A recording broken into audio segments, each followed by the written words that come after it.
Now listen, when it comes to locating the truth, the answers can be pretty tough to find. As part of Scripps National News Literacy Week, we're taking a closer look at how news literacy is a fundamental life skill for an educated and empowered America. News 5's Clay Lepard takes a deeper look at what's quickly become the most rampant, problematic misinformation out there.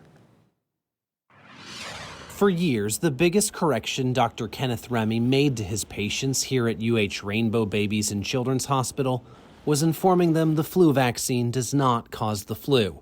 Nowadays, he says there's a daily battle informing and correcting patients about something they heard or read online about COVID-19. This pandemic has spawned an infodemic, and that info is not always correct. After caring for more than 2,000 COVID patients, Dr. Remy says he's heard it all. And on more than one occasion, every day, he sees the moments where a patient learns they were wrong. They believe that the vaccination didn't work, or that masks didn't work, or that they couldn't become this ill because everybody was recovering.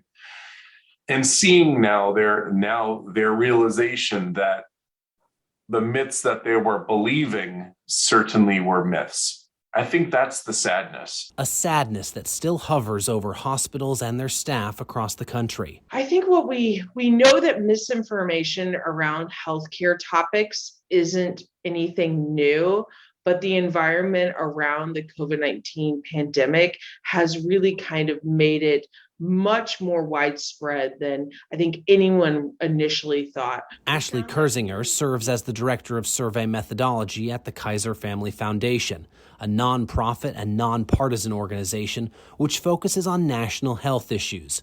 A recent report by KFF shows 3 out of every 4 Americans either believe or aren't sure about at least one of 8 popular false statements surrounding the COVID-19 pandemic. Statements such as the vaccine causes infertility, the government is exaggerating the number of COVID-19 deaths, and the vaccine contains a microchip. These pieces of information or misinformation and disinformation that are questioning the safety and the efficacy of the vaccines are really striking and could be leading to why some people are more vaccine hesitant or skeptical. Nationwide, more than 30% of those eligible in the country remain unvaccinated. Because everything around the vaccine has become really partisan, people don't feel comfortable talking about it with their friends and family members, and maybe a way that they should feel comfortable talking about it, because one of the great ways we learn is from our friends and family members. Keeping an open line of communication, whether that's answering texts from patients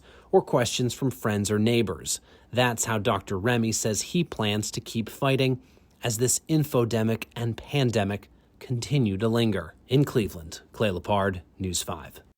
Now, it is pretty common for these types of myths and disinformation to originate on the internet. So thanks to our parent company's News Literacy Project, we want to fill you in on the 5 most common types of misinformation you're going to find online.